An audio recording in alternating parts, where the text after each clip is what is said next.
Can I help you? I'd like to see the man in charge. In here.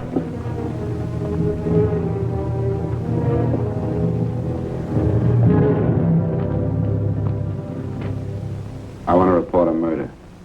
Sit down.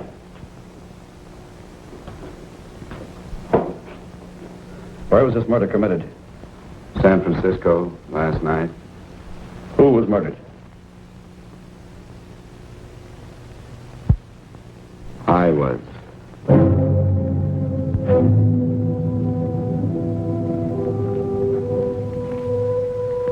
Well, do you want to hear me out or don't you, Captain? I don't have very much time. Your name Bigelow? Frank Bigelow? That's right. Answer the San Francisco APB. Then we found Frank. Go ahead, Mr. Bigelow. Well, this involves some other people, Captain. A number of other people. You tell it any way you like. I live in a little town called Banning out on the desert. It's on the way to Palm Springs. I have a small business there. Paula, Yes, Mr. Bigelow. give me a copy of Miss Hollis's 48 tax return, will you? Oh, you better get the 47, too. Yes, Mr. Bigelow. I don't think we took any depreciation on that new equipment last year. No, we didn't.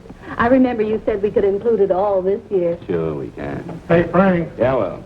Peterson says he wants a financial statement before he can give me my loan. Hello, Kitty. I will. Well, I'm leaving for San Francisco today, but I'll be back in about a week. I'll take care of it for you then. Sure is a scorcher, isn't it? Well, I've seen him worse. Well, have a nice time, Frank. Yeah, thanks, Will. Paula, why don't you come down to the place and let me give you another permanent? Makes your hair so much easier to manage in all this heat.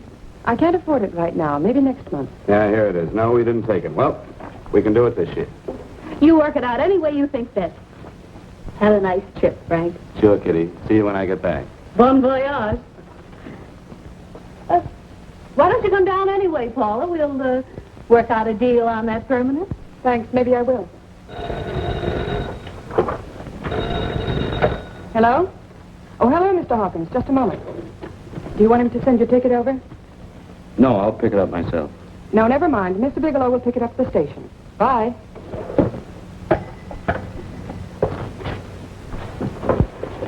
I want to go with you, Frank. Now, Paul, I'm just going on a little vacation. You know that? You want to go without me, don't you? Be gone just a week. And I suppose you just made up your mind to take this little vacation at 9 o'clock this morning? No, Paul, I meant to tell you about it a few days ago. I guess I forgot. Oh, you forgot. Paula, don't be like that. Don't be like what? You just drop a little announcement that you're going away. Not tomorrow or next week or next month, but today. No explanations, nothing. And I'm supposed to swallow the excuse that you need a little vacation.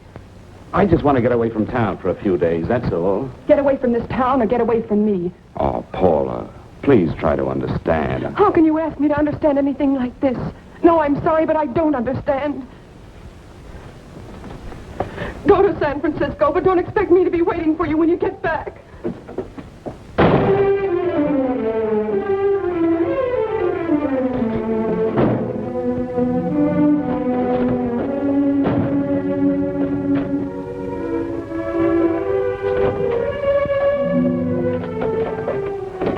Paula, please, Paula. Come on, turn around, look.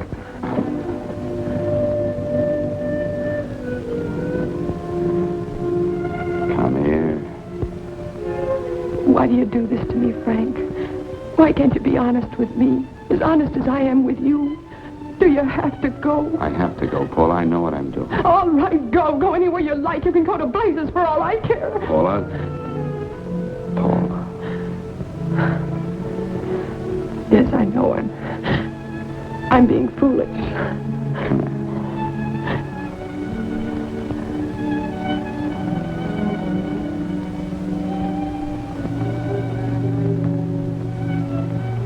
Come on, fix your face. We'll go down to Eddie's and have a drink. All right, why not?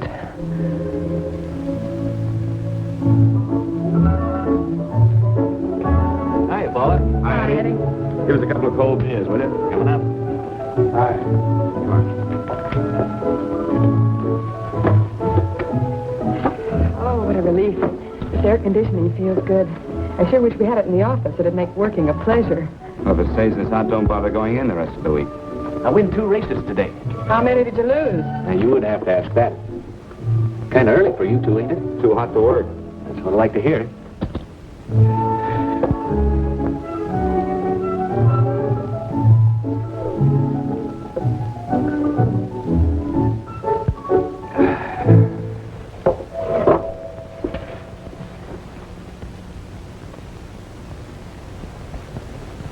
Frank, you'll take me with you, won't you? You will, won't you? Or am I crowding you? What do you mean, crowding me? Maybe you do need this week away alone. Maybe we both do. I know what's going on inside of you, Frank. You're just like any other man, only a little more so. You have a feeling of being trapped, hemmed in, and you don't know whether or not you like it. Look, Paula, I'm going to be honest with you. I care too much for you not to be honest with you. I'm as much concerned for your happiness as I am for my own. I know you've had one bad experience, Frank. I know all about it. But you don't know what it can do to two people, Paula. And a woman always gets hurt more than a man. I don't want you to get hurt, darling. More than anything in the world, I don't want you to get hurt.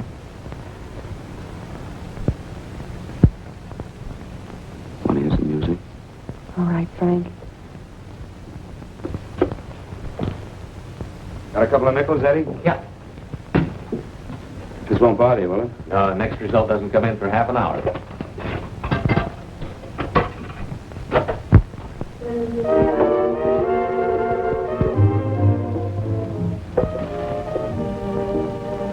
I thought that by now we'd be married. No, I'm not going to crowd you anymore, Frank. Go to San Francisco. I don't like it, but I'm convinced that you must go. I want you to be very sure, Frank. If it's right, and I believe it is, we'll have something really wonderful together. If it isn't, we should both know it as soon as possible. So you see, even if I could stop you, I wouldn't do it now.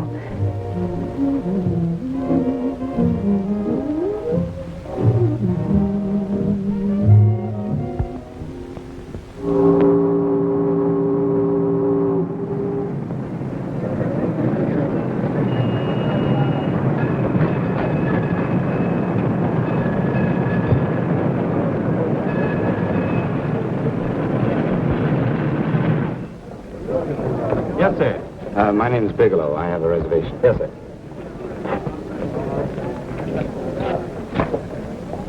Here we are, sir. My name is Bigelow. I have a reservation. I have it, sir. It's a very nice room on the 6th floor, facing the bay. Boy, this might help you enjoy your stay, Mr. Bigelow. It's a little booklet on how to have fun in San Francisco. Oh, thank you. Very welcome, sir. Thank you.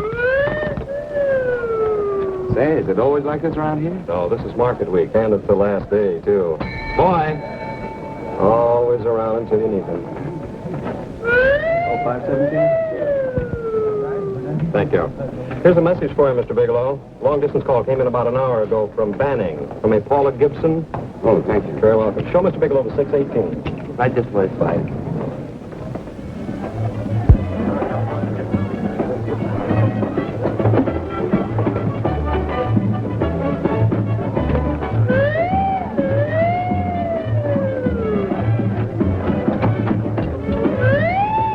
Right this way, Mr. Bigelow.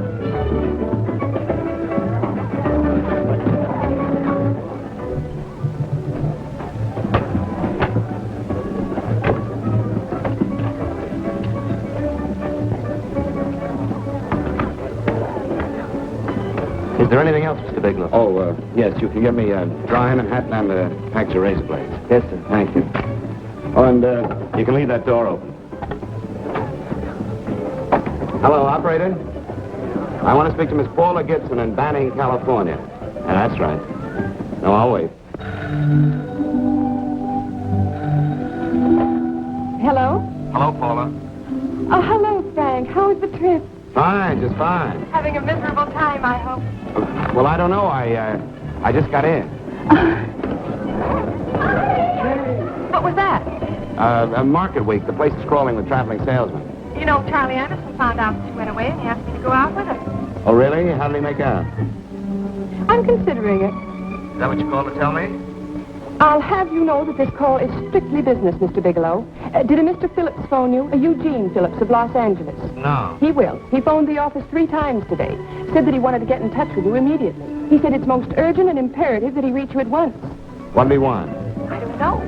But he sounded deep, dark, and mysterious and quite agitated about something. Phillips, have we ever done any business with him? Not unless you've been keeping it a secret from me. I looked through all the accounts.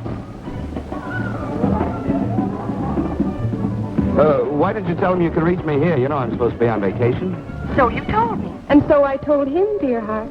But the gentleman didn't seem to respect your temperamental moods the way I do. He was very insistent that he speak to you before it's too late, as he put it. Well, tell him you tried to get in touch with me and I've changed my plans and you can't reach me. He won't talk to me. I told him that I was your confidential secretary, but I guess I didn't sound confidential enough. So I told him that he could reach you there this evening. Well, call him back. If it's as important as he says it is, he'll talk to you. Otherwise, he'll just have to wait until I get home. Ma, aren't we adamant this evening? All right, shall do. And Frank, Yeah? I don't quite know how to say this. Say what? But what I want to say is that there's nothing you can do that you ever have to feel guilty about. Oh. Sure. Thanks, Paula. I'll call you tomorrow. Right.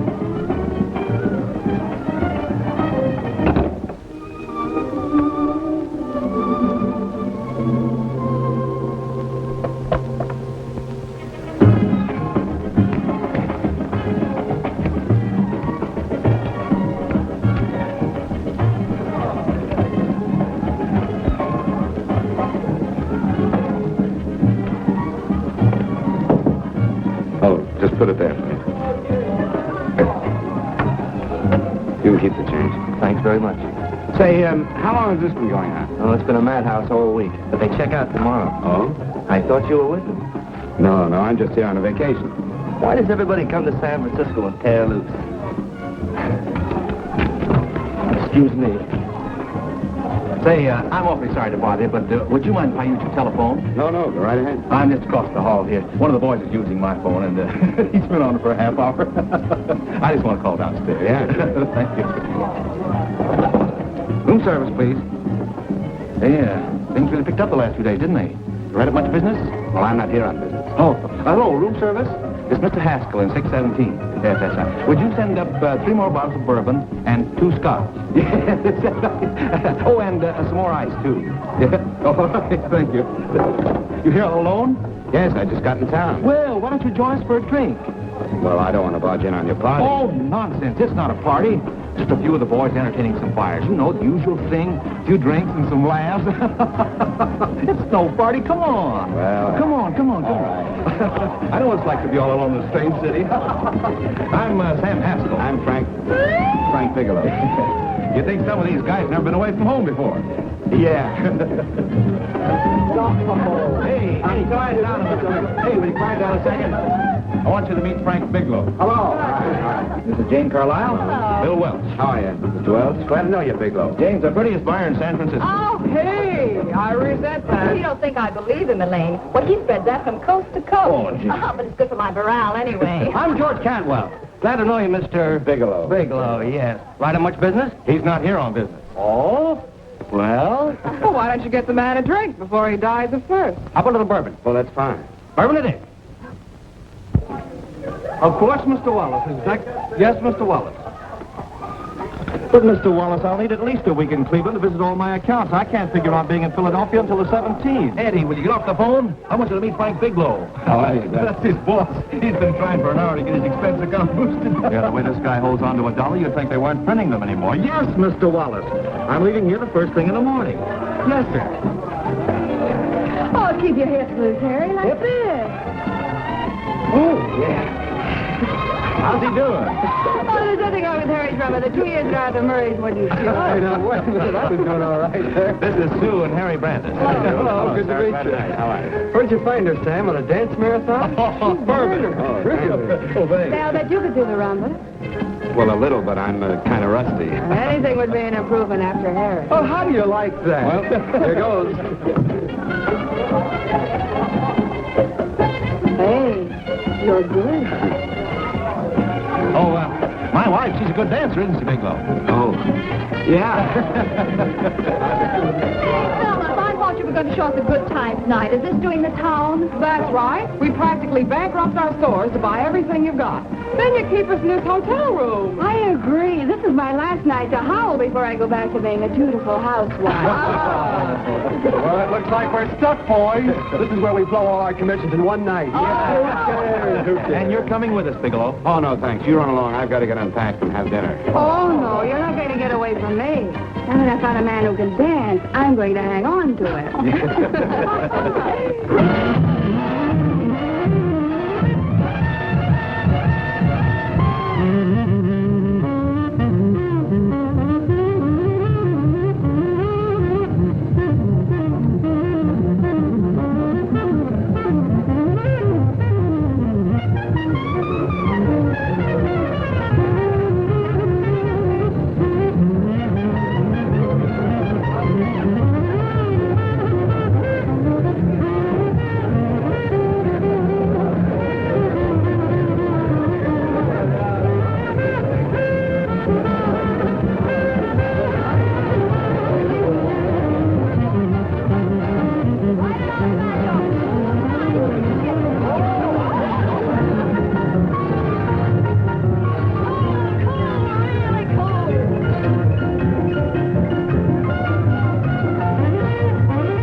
What'll it be?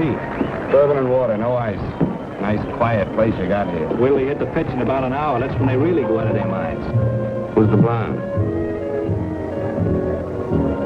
Oh, she's one of the chicks that hangs around here. She's jive crazy. Come again? Oh, you ain't hip, pal. Jive crazy means that she goes for this stuff. Just between you and me, I don't get it either, but I gotta listen to it. They're all connoisseurs, music lovers. Me, I like Guy Lombardo. What's the matter with him? Oh, he's flipped. The music's driving him crazy. Come down, Jack. Oh, don't buy me, man. I'm being light. Is the blonde alone? Oh, sure, society. She always comes in alone. Drives a big convertible, wears a mink coat, but knows everybody. But she always comes in alone. Thank you. I wanted to kiss you. I tried to. Give me another blast, Leo. When you What's your story, Jeannie? easy.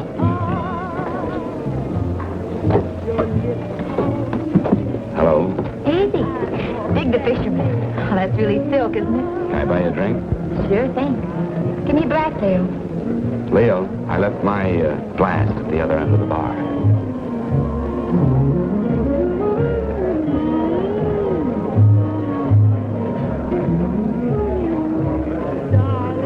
My name is Jeannie.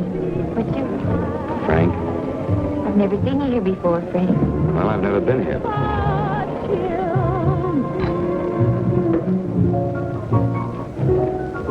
This isn't mine. Mine was bourbon. Well, sure it is. You saw me pour it. Give me a fresh drink. Anything you say. Oh, listen to that piano. Feel those vibrations. You don't get your kicks out of this, do you? I can live without it. Why do you stay here? I don't know. I bet I know. You're lonely in a big city. Why, you don't have to go into a routine with me. I like good company, too.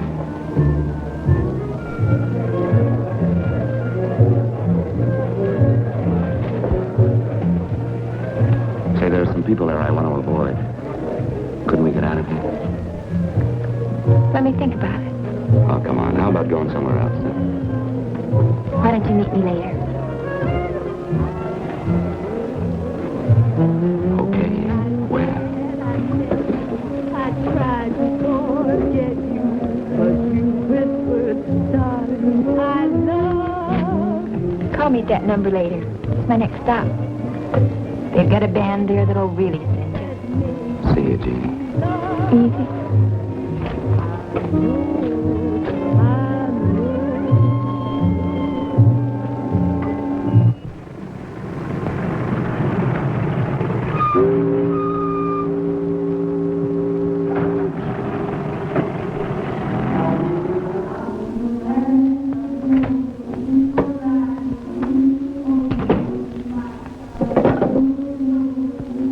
Never mind, operator.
Room service, please.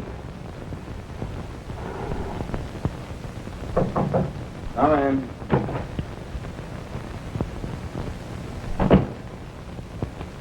Be right with you, waiter. Yes, sir.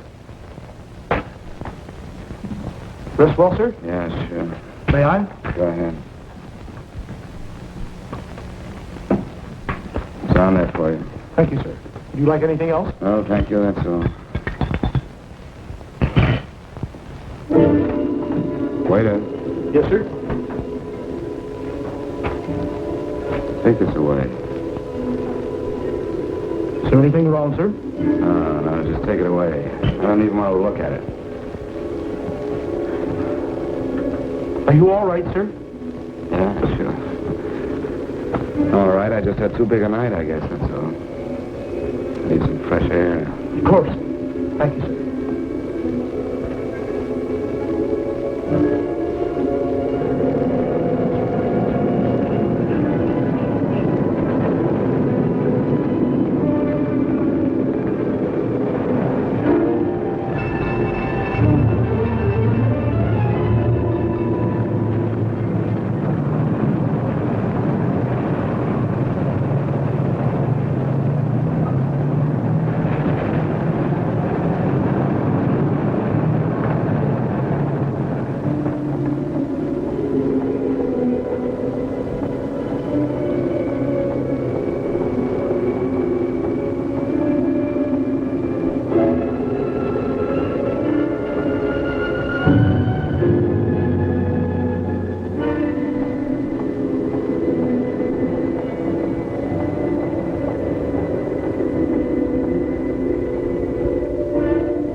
Lungs in good condition.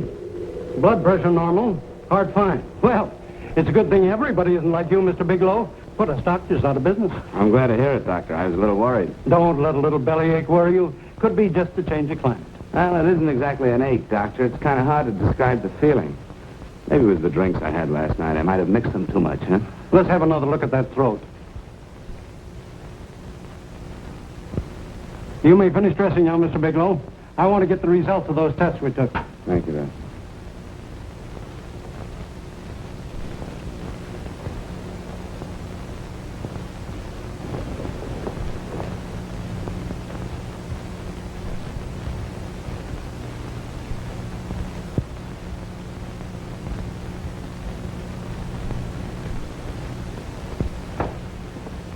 Mr. Bigelow, this is Dr. Schaefer.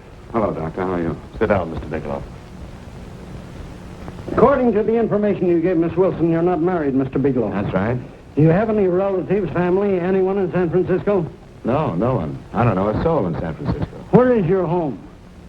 What is this, Doctor? Why all the questions? You're a very sick man, Mr. Bigelow. Sick? But you told me I was in good shape. Yes, I know. But my preliminary examination didn't reveal your true condition. You sound as if it's pretty serious, Doctor. Extremely serious. I want you to understand that we wouldn't tell you something like this unless we were absolutely certain. Well, of course, of course. You must steel yourself for a shock, Mr. Bigelow. Well, go on, Doctor. What is it you're trying to tell me? Our tests reveal the presence in your body of a luminous toxic matter. What is that exactly? A poison that attacks the vital organs. Poison? We have no alternative but to tell you this. Your system has already absorbed sufficient toxin to prove fatal. I wish there was something that we could do. What do you mean, wish? You mean there's nothing? There is nothing anyone can do. This is one of the few poisons of its type for which there is no antidote. This is fantastic. This is the most ridiculous thing. You don't have very long. What do you mean? A day, possibly a week, 2 weeks at the outside. It's hard to say exactly. Well, this is impossible. I don't believe it. You've made a mistake. That's it. It could be a mistake, couldn't it? You have made a mistake, haven't you? Answer me. Dr. Schaefer is an authority on toxicology. Been no mistake, Mr. Bigelow. Do you realize what you're saying? Well, you're telling me that I'm dead. Do you think you can explain my life away in just a few words? Why, I don't even know who you are. Why should I believe you? You must calm yourself, Mr. Bigelow. We want to offer you every assistance that we... Assistance? Who wants your assistance? Who wants anything from you? You're nothing but a couple of phonies. Why, I think you're crazy. That's it. You're crazy. The both of you. You're crazy.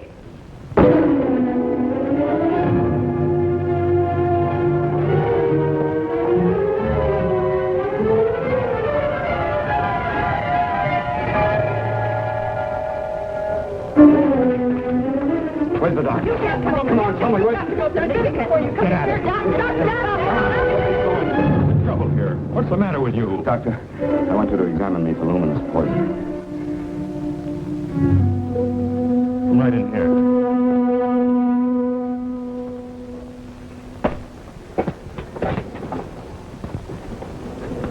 Yeah, you've got it all right.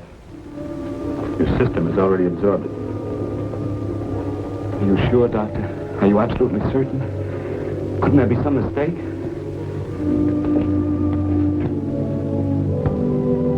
There it is. Toxin is actually luminous in the dark.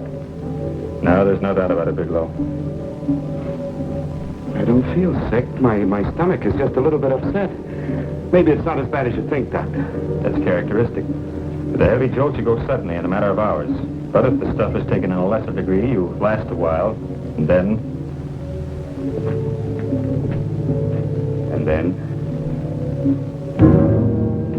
Give it to me straight, Doctor. Well, a number of things are involved. The systemic condition of the individual, the amount consumed, exertion. Yes? You won't feel too badly for a while. Then it will happen suddenly. A day, 2 days, a week at the most.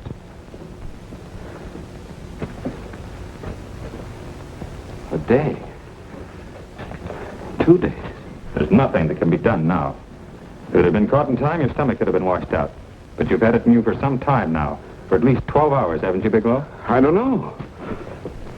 You don't know? No. Don't you know how you got it? No. This is no accident. Somebody knew how to handle that stuff. That wax is tasteless and odorless. The amount of alcohol in your body, you must have got it in liquor. I was drinking last night. Arrange for your admission to the hospital immediately. Of course, I'll have to notify the police. is a case for homicide. Homicide? I don't think you fully understand, Bigelow. You've been murdered.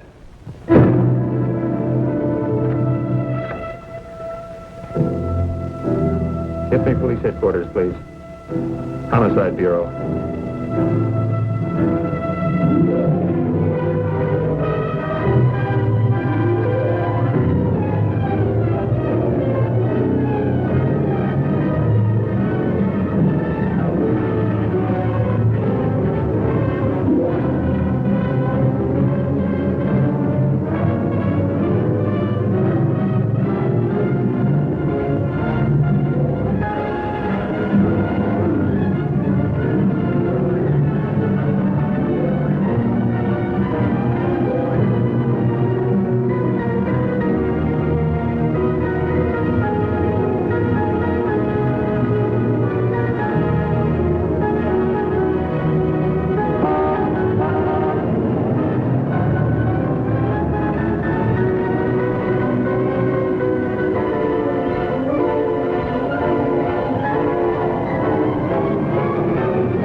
Open up.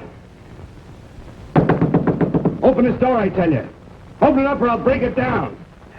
Where are those men? Where are those men who were here last night? I don't know. There are no men here. Please go away. Don't lie to me. Where are they? Mister, this lady just checked in. Those men aren't here no longer. They checked out the hotel early this morning. Checked out? Please go away. I'm sorry. I'm terribly sorry.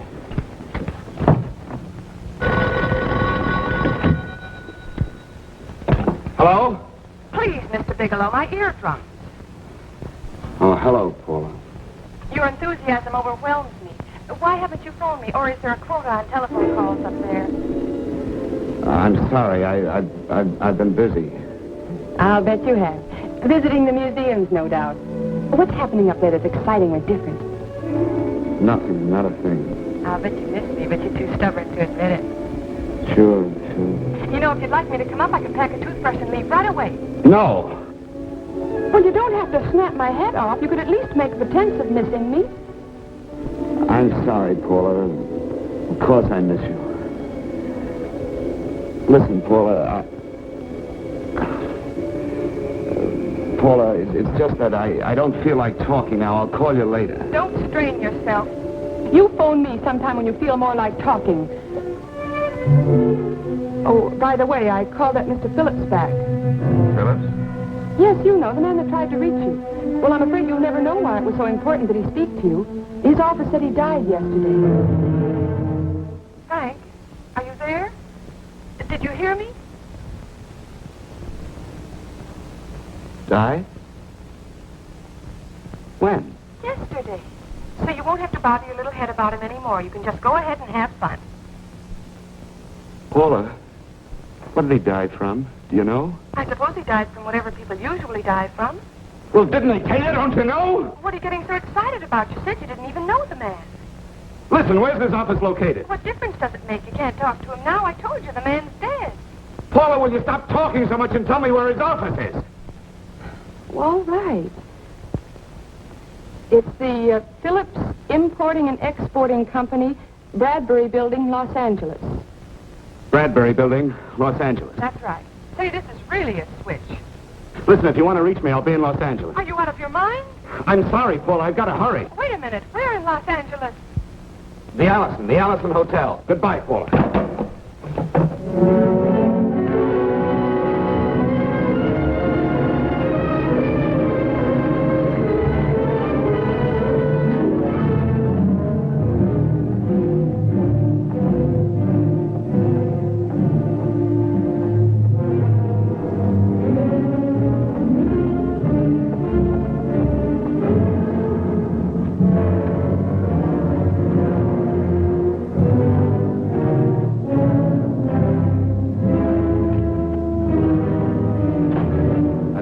Someone in charge here. What is it in regard Well, it's a to? personal matter. It's quite urgent. Perhaps Mr. Halliday can help you. Who's he? He's our controller. Your name, please? Bigelow. Mr. Bigelow to see you. Send him in. Go right in, please. That door.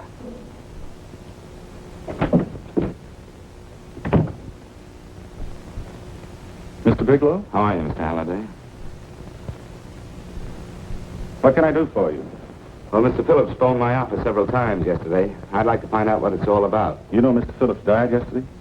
Yes, I know. Well, I don't understand. If he phoned you, didn't he tell you what it was about? Well, he didn't speak to me. I wasn't in my office at the time, and he wouldn't tell my secretary. Well, I'm afraid I can't be of much help, Mr. Bigelow. I've no idea why Mr. Phillips tried to reach you. I'm sorry you had to make the trip for nothing. How do you know I made a trip? I didn't say anything about making a trip. I merely said he phoned my office. My office could be here in Los Angeles. Miss Foster, Yes? didn't you mention something yesterday about Mr. Phillips speaking with Mr. Bigelow in San Francisco? I said that he had phoned Mr. Bigelow's office in Banning, but that Mr. Bigelow was staying at the St. Francis Hotel in San Francisco. I'm sorry you misunderstood me. Do you know why Mr. Phillips called? No, I don't. All right, thank you, Miss Foster. You can understand that we've been somewhat upset around here. Now, if you don't mind...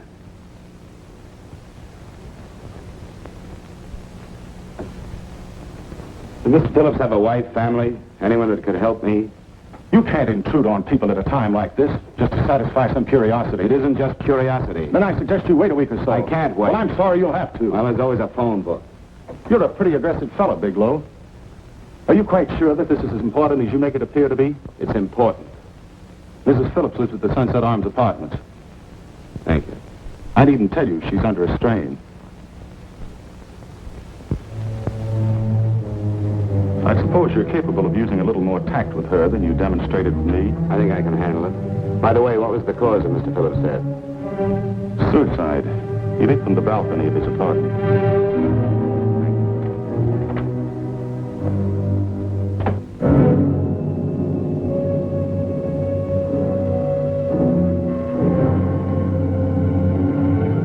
Come in, Mr. Bigelow.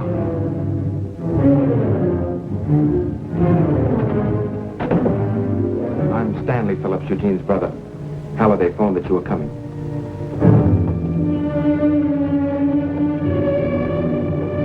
This is my sister-in-law, Mrs. Phillips. I'll try to make this as brief as possible, Mrs. Phillips. I'm afraid I can't be of any help to you, Mr. Bigelow. I haven't the slightest idea why my husband wanted to speak to you. Well, I guess Halliday covered just about everything. Did your husband ever mention anything about me, Mrs. Phillips? Anything at all? No, I can't recall Eugene ever having mentioned your name.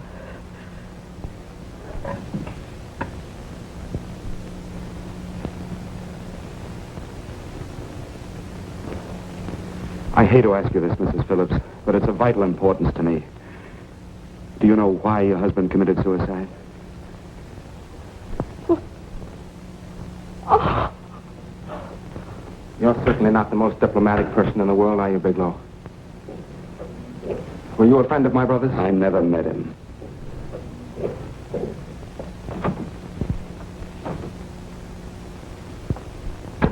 My brother was in a jam, a pretty bad jam. He was arrested 2 days ago. He sold some iridium to a dealer by the name of Majak. It's a very rare metal, very costly. Anyway, the iridium turned out to be stolen. He was released on bail yesterday, but he faced a pretty stiff prison term. And have committed suicide for less. Yes, I know. That's how the police feel about it. What puzzles me, though, is this crooked deal. Knowing Eugene, you wouldn't say he's the type of man to be mixed up in anything like that, now would you? I told you I never met him. That's right, so you did.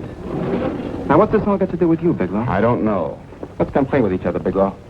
Surely you must have some idea why my brother was so desperate to contact you. I have no idea. That's odd.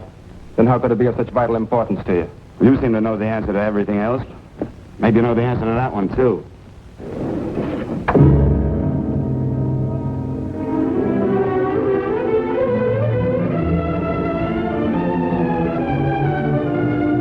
There's a message here for you to call operator 82 at Fanning. Oh, thank you. Show Mr. Bigelow to room 821. Say, would you have the operator put this call through to my room right away? I'll get it up there. Thank you. Hello, operator. Yeah, I'll call you if I need anything. Thank you, sir. Hello, Paula? Well, Sinbad, I've just about given you up for lost. Now, do you mind telling me just why you rushed down to Los Angeles? I can't explain it to you just now, Paula. I just can't explain it. What's going on, Frank? You don't even sound like yourself. Well, I'm just a little tired, Paula, that's all. But I miss you. Oh, Frank. I can't tell you how good it is to hear you say that. And here I was worrying that I'd lost my charm. When are you coming home, Frank? Soon, Paula. I'll be home soon. I'll go right out and get myself a permanent so I'll be pretty when you see me. Hey, guess what? I found that Phillips name in your notarial ledger. Notarial ledger? Yes, of all places. I remember now I made the entry myself. You had notarized the paper one morning before I came to work. What kind of paper was it? A bill of sale for a George Reynolds made out to Eugene Phillips of Los Angeles. So you see, I was right. We hadn't done any business with Phillips, only indirectly. What was the bill of sale for? A shipment of iridium, whatever that is. Iridium? You mentioned at the time that this fellow Reynolds had made some kind of a deal in Palm Springs, and he stopped in your office early in the morning on his way north to have it notarized. Wait a minute. Wait a minute, George Reynolds. That was about 6 months ago, wasn't it? That's right, 6 months ago. Thanks, goodbye. Goodbye. Hello, operator. Give that number back to me.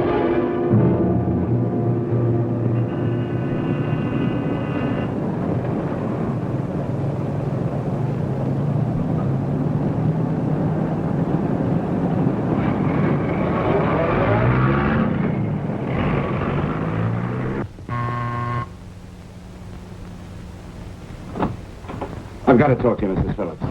Please, go away. I want to be left alone. But I found out why your husband wanted to see me. It was in connection with a bill of sale. Come in. Thank you. What do you know about a man named George Reynolds? George Reynolds? Yes.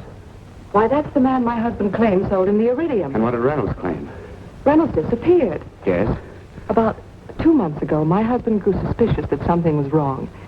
Since then, he tried in every way to locate Reynolds, but could find no trace of him. But I don't get it. Your husband could have proved he made a legitimate deal by showing the bill of sale he got from Reynolds. Then there was a bill of sale? Yes, of course there was. My husband swore there was, but at the time of his arrest, he couldn't find it. It was mysteriously missing.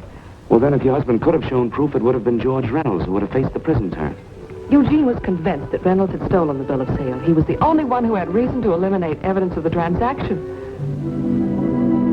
Thank you, Mrs. Phillips. Thank you very much. You've been very helpful. Oh, if you'd only come sooner, Mr. Bigelow.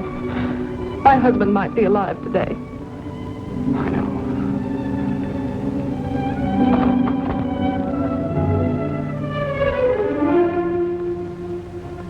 The only thing that puzzles me, Mrs. Phillips, is that you have how I knew there was a bill of sale.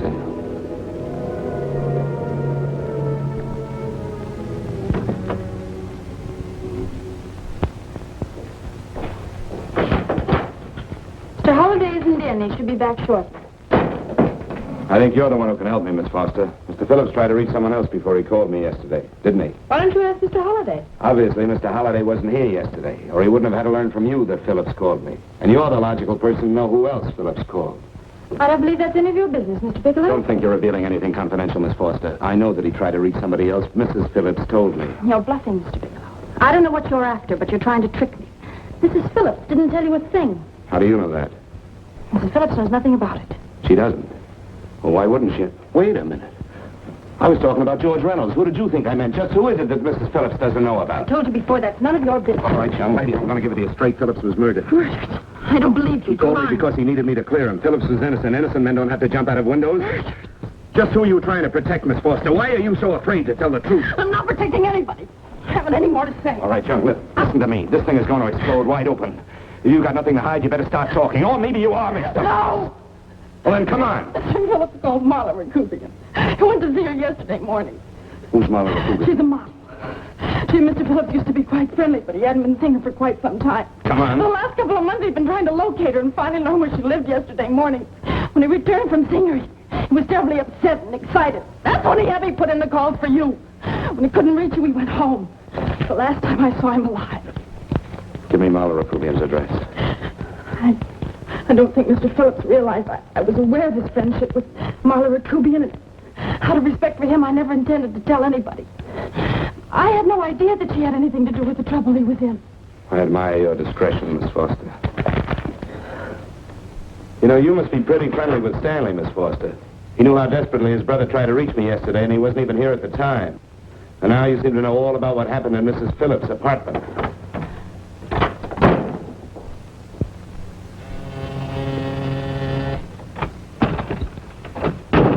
Miss Rakubian? Yes?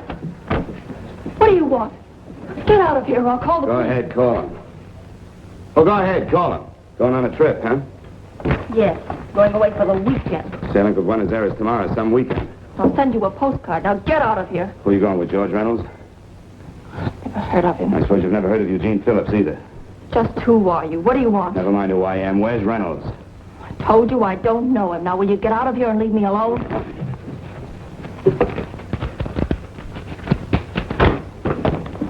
So you never heard of George Reynolds, huh? And don't try to tell me that this isn't him because I've seen him. If you think you can scare me, you're crazy. Look, I know that Phillips came here yesterday. And right after he left, he was pushed out of a 6-story window. Pushed? Phillips committed suicide. Your playmate Reynolds murdered Phillips. And then he went up to San Francisco to get me. Because I knew about a certain bill of sale. I don't know what you're talking about. You're in this right up to your pretty little neck. I'm not mixed up in anything. Get your hands up. Drop that picture on the couch. Turn around. Don't get any ideas because I'm not afraid to use this. Give me your wallet.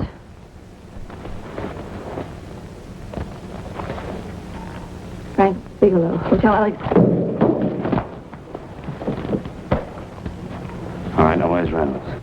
I don't know. I don't know where he is. Is that what you told Phillips yesterday? I told him exactly what I'm telling you. I haven't heard from him in months. Yeah? You're mighty careful with a picture of a man you haven't heard from in months.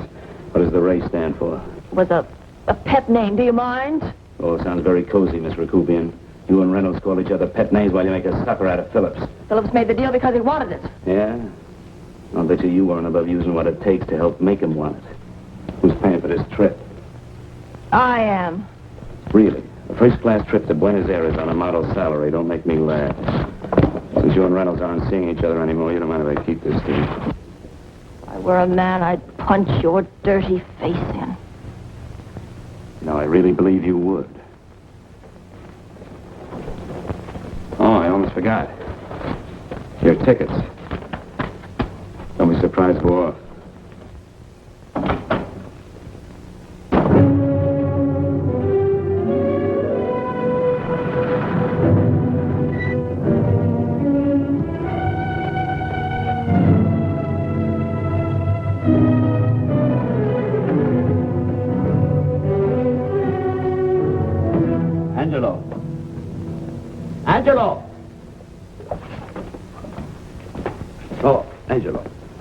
you remember taking this picture of a George Reynolds? I take so many pictures, I can't remember them all. This gentleman is a friend of his and would like his address.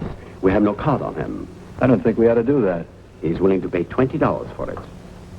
That's the paper we used last year. Of course, you understand we usually don't give out the information about our clients. I know, you're a couple of high-class fellas. Thank you. Revealing anything confidential is against the ethics of our establishment. That's right. Honesty is the best policy. Of course. But in your case, inasmuch as you're a personal friend of Mr. Reynolds... Thanks. I knew you'd come through. Got it. Here it is. We don't have his address. He must have called for the picture. But he couldn't have been a very good friend of yours, mister, because his name is not George Reynolds. It isn't. Well, what is it? It's a... Huh? Oh. Here. It's Raymond Rakubian. Rakubian? What's so unusual about that? The picture's signed Ray, isn't it? Yeah. Yeah.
Your lips told me, baby, then I thought that maybe love.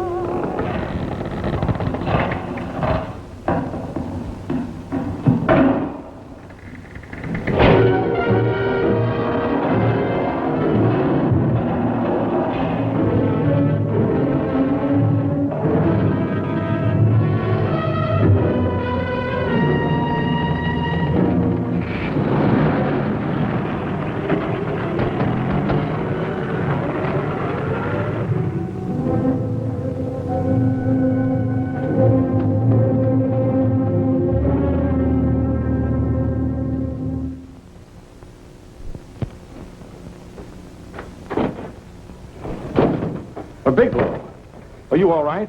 Can I get you anything? No, thanks. Do you know this man? No? No, I don't think so. Are you sure you've never seen him? I'm quite sure. Does the name Raymond Rakubian mean anything to you? No, I never heard of him. Why? He also uses the name George Reynolds. This is Reynolds? That's right. Well, where can we find him? That's what I want to know. Tell me something, Halliday. You're the controller here. How come you didn't know about that bill of sale? Phillips made that deal before I came to work here. Yeah, but you still keep records, don't you? For some reason, which is none of my business. Phillips preferred to keep that among his personal papers. Now, does that answer your question? You came in here today asking for some information that you needed, and I tried to be as cooperative as I could. But now you're beginning to annoy me. So get out before I throw you out.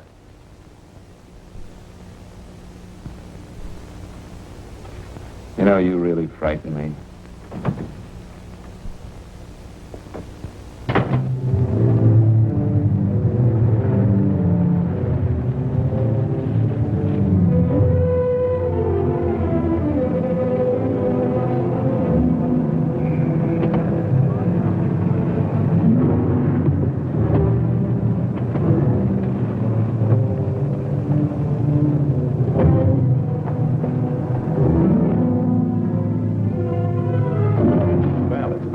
showed up, Bigelow. Go ahead, Dave.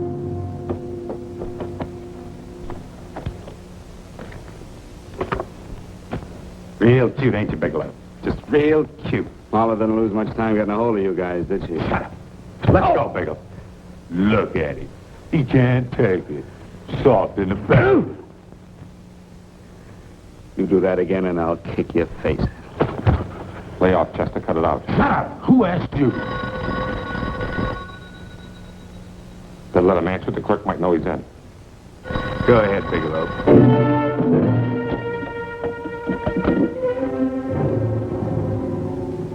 Hello? Frank. Frank, why did you hang up on me? I've been trying to get you for hours. I'm sorry, Paula. I was in a hurry. Well, don't be in such a hurry this time. You didn't give me a chance to finish what I had to say. I wanted to tell you that McGowan was in hollering his head off because you didn't go over the books. Tell McGowan to get another auditor. Sure, I'll just do that little thing and lose the best paying account we've got. Do as I tell you, Paula. Frank, are you drunk? Paula, how much we got in the bank? About $2,200? Draw it out tomorrow. Sure. Then what do? Skip town without paying our bills? Forget the bills. You know that coat you always wanted? Buy it. You are drunk. You know, if I didn't have such a good character, I'd be tempted to take advantage of your intoxicated state, Mr. Bigelow. I'm not drunk, Paula. Well, then don't tell me that one day away from me can affect you this way. Cut it short. Paula, Yes? I'm sorry I left you. I never realized how much I love you. But I know it now. Oh, Frank, darling, I love you too so very much. Please come home. I miss you terribly. I said cut it short. I'd just love to let you have it, Bigelow. Let's go, Chester. This guy's kept us waiting long enough now. Walk in front of me, Bigelow. And keep your mouth shut. If you so much as look cross-eyed at anybody, I'll blow the back of your skull out.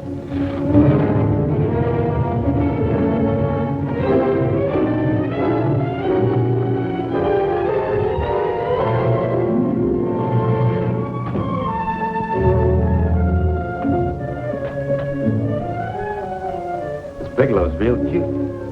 He wanted to get tough with Chester. He don't know Chester. Did you get the picture? Don't I always get what Mr. Majak sends me after? Majak? That's right. I'm the dealer who bought the iridium from Phillips. I get it. You have Rakubian unload stolen stuff on Phillips, the help of Marla here, and then you buy it back from him. Oh, you certainly made a sucker out of Phillips. What is it, Mr. Bigelow? Exactly what is on your mind? I'm looking for Raymond Rakubian. Why? Well, now, Marla here has told you everything else. I'm sure she must have told you that, too. You don't expect me to believe this conversation. So, what is on your mind? I mean, underneath. You forced your way into my affairs, and now I want to know why. I just told you. I'm looking for Raymond Rakubian. Dog, get Q. I'm just itching the word Q over. Soft in the belly. Can't take it. See what I tell you?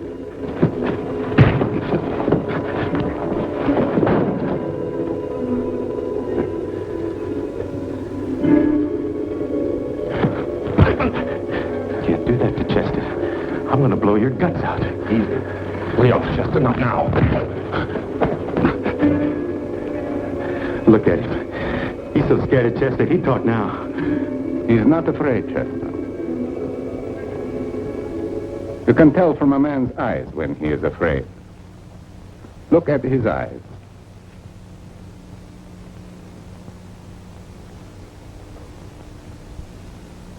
Oh!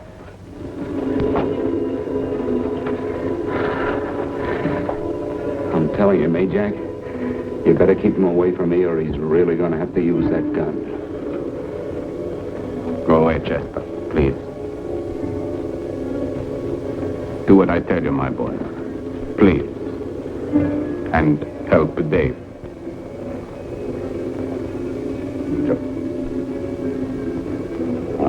You're in pain. He's an unfortunate boy. He's psychopathic. He's unhappy unless he gives pain. He likes to see blood. Come with me, Mr. Bigelow.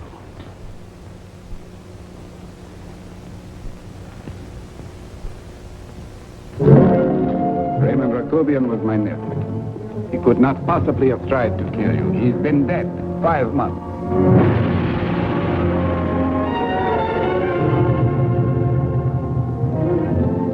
I'm afraid you have been sidetracked.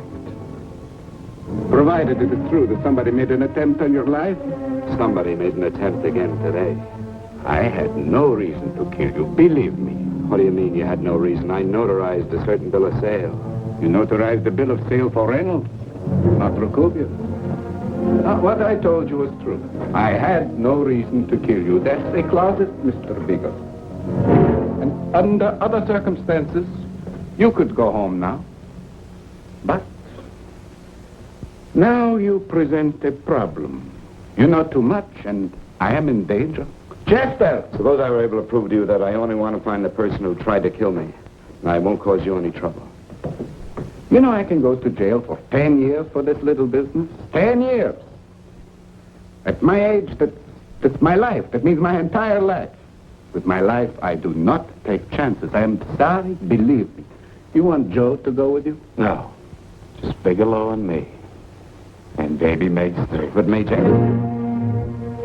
Goodbye, Mr. Bigelow, and forgive me. Let's go, Bigelow. I guess you won't be there to see me off.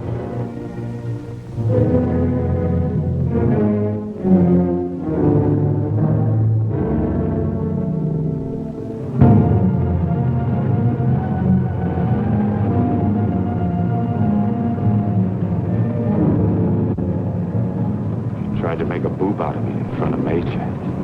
Shouldn't have done that, Bigelow. I don't like that. I'm going to enjoy this, Bigelow. I've done jobs like this before. I knocked off guys I could like. But I don't like you, Bigelow. I never liked that puss of yours from the minute I seen it. Yeah. I'm going to enjoy this.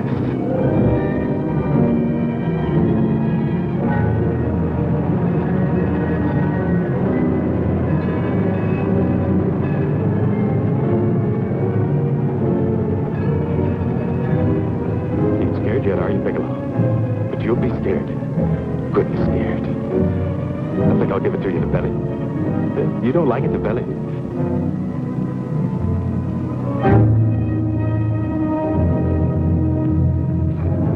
Good. Try it. I'd just love you to try it, Bigelow. Why don't you try it? Go ahead.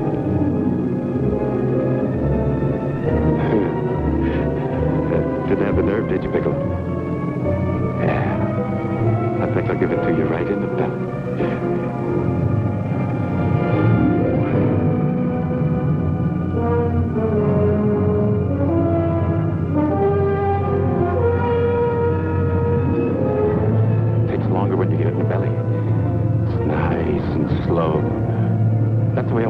Bigelow. Nice and slow.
right. Yes, I'm all right, Paula, but what are you doing here? How did you get here? Freddie Ross threw me down. I had to come. I had to see you. You shouldn't have come, Paula. You shouldn't have. What is it, Frank? You're in some kind of trouble. I know it. Look at you. You're a sight. Your clothes look as if you've slept in them. Are you ill? You are. You're feverish. I'm all right, Paula, and I'm not in any trouble, believe me. You're lying, Frank. Right after I spoke to you, I got a phone call from the San Francisco police. They asked if I knew where you were. You didn't tell them anything, did you? Of course not. It was the homicide detective that called. What is it, Frank? If you're in any kind of trouble, you certainly can trust me. Look, I'm not in any trouble with the police, Paula, believe me. But you can't stay here. You've got to go back to Banning right away. No, I won't go, Frank. I won't. I'm staying here with you. Paula, it's better that you go back, believe me. Why? What's this all about? What have you got to do with this Phillips and Reynolds? Phillips was murdered. What could that possibly have to do with you? All you did was notarize a paper. You've notarized hundreds of papers. I know. All I did was notarize one little paper out of hundreds. Frank, you frighten me. You don't even act like yourself. I know that you're in trouble, that something is wrong, that you're in serious trouble. You frighten me, Frank. Oh, don't be frightened, Paula. Don't ever be frightened of anything again. Will you promise me that? I love you so much, darling. More than you seem able to understand. Oh. I never really knew happiness until I loved you. Sometimes when I used to be afraid that you weren't sure how you felt, I tried to hold back, but I couldn't. Losing you would have been losing everything. There would have been nothing left. Don't, Paula, don't. Now I'm afraid again. Somehow I feel that I'm going to lose you, but there's nothing I can do about it. I feel so helpless. You're leaving me out of something. Tell me, Frank, what is it? Give me a chance to fight back. Just give me a chance, please. You do love me, don't you? Oh, yes, Paula, I love you. I never was more certain of anything in my life. I wasn't sure before. I was a little blind, I guess, but believe me, I'm sure now. Can you understand that, Paula? I understand. A man can be like that, Paula. Something has to happen. It can be a big thing or a little thing, but it can make him realize how much someone means to him, how much he really loves her. Oh, and I love you, Paula. More than I ever thought it possible to love anyone in the world, I love you. Then why won't you tell me about this trouble you're in? Why won't you try to let me help you? You can't help me, Paula. You don't want my help. Oh, Paula, there's nothing you can do. Will you believe me? So will you please go home, please? No, Frank. I won't go. I know you're in trouble. I can't leave you like this. All right, Paula, look, wait for me in the lobby of the hotel, and I'll be back for you soon, I promise. You promised? Yes, you... Paula, I promise. Is that a new outfit? Yes. Oh, that's beautiful.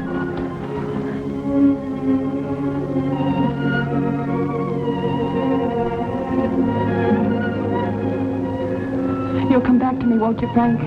Yes, Paula, I'll come back, I promise. Please hurry, darling. Oh, I love you. I love you, Paula.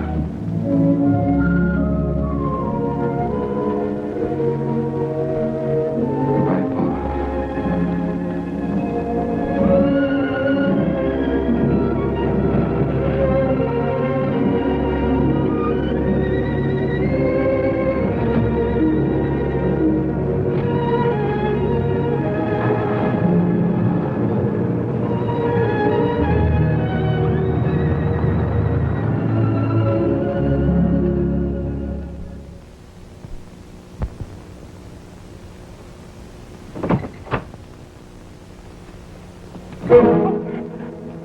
Stanley here? You sure? All right, get in there. I'll get Stanley on the phone. Tell him to come over here right away. Use any excuse you want. What are you going to do? What was Stanley going to do when he used me for a clay pigeon today? I don't know what you're talking about. Don't act innocent with me. I fell for that once. I don't know what you mean. I told you everything you wanted to know this morning. Yeah, you told me just enough so I'd get sidetracked and wouldn't know that Stanley was the one I was after. Oh, no. You and Stanley have been together on this from the start. Now, come on, get on that phone and call him. Don't let him know I'm here. Bigelow.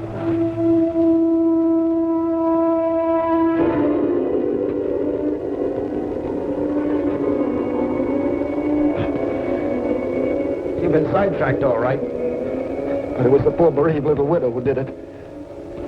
We're supposed to have found this letter this afternoon. It's in my brother's desk at the office. It's postmarked 2 years ago. It isn't exactly the kind of a letter that a married woman gets from a casual friend. I'm sure my brother wasn't aware that they were so well acquainted when he hired Halliday. What's the matter with him? hadn't felt right since dinner. Where did he have dinner? At Mrs. Phillips' apartment. Halliday was there, too, and Stanley confronted them with that letter. Do you have anything to drink? Yes, why? How long ago? Half an hour ago, just before I came here. Miss Foster, get on the phone, call the emergency hospital. Have them get an ambulance over here right away. What? Tell them to prepare a stomach wash for luminous poisoning. Luminous poisoning? Go on, do what I tell you. You may still have a chance to save his life. Go on.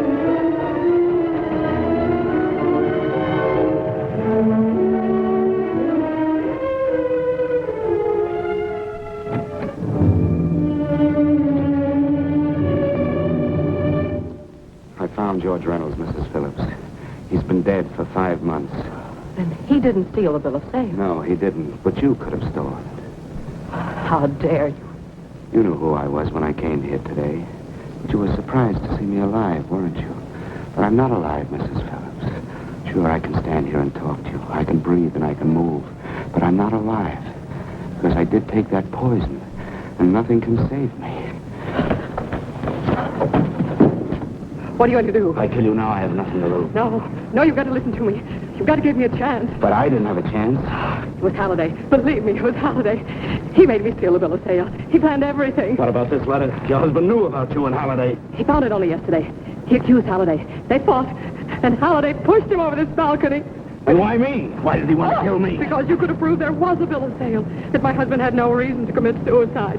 Halliday was desperate. After he killed my husband, he found out about the phone calls to you. He thought you spoke to him, that you knew enough to involve him.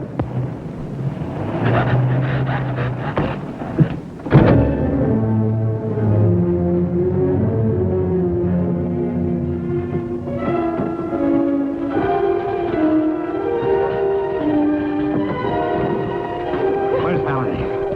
Where is he? He's in the office. This time you don't walk him.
All I did was notarize a bill of sale. But that piece of paper could have proven that Phillips didn't commit suicide. It was murder. And that's why Halliday poisoned me.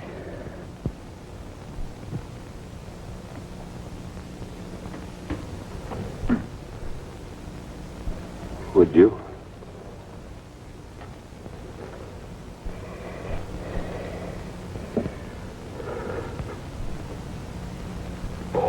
Paula.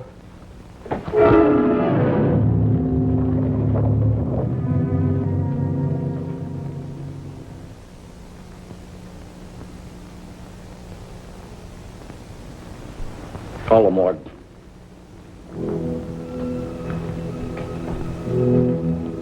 Johnson, you go to the Allison Hotel. Find Paula Gibson. Don't tell her anything. I'll break it to her.